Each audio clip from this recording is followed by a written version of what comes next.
Hey folks, Utah Kev here. Just wanted to come to you with a quick question I had from a buyer recently about this current real estate market and whether it's going to be similar to the market we saw back in the 2008 to 2011 timeframe.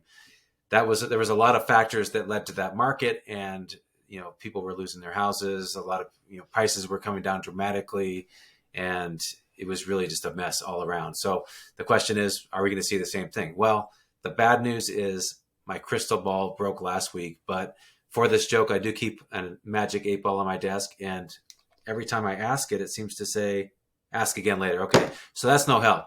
But I did want to share with you three graphs that basically explain what's happening now versus what things looked like back during that big recession we had. So the first one here is the supply of homes. So if you look at the total supply that we had back in the 2007 to 2010 timeframe, it was substantially higher than we're at right now. We're still relatively low inventory, even though we've had inventory increasing across all the major counties in the Wasatch Front recently. It's still historically pretty low.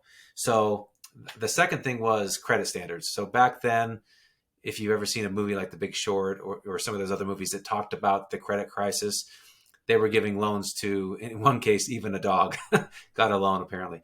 So all you had to do is say what you made. They give you a loan. There wasn't a whole lot of guidelines or criteria that they'd use to determine whether you should actually get a mortgage or not. So as you can see right now, the index, the mortgage credit availability index is very, very low compared to what it was back during the housing bubble.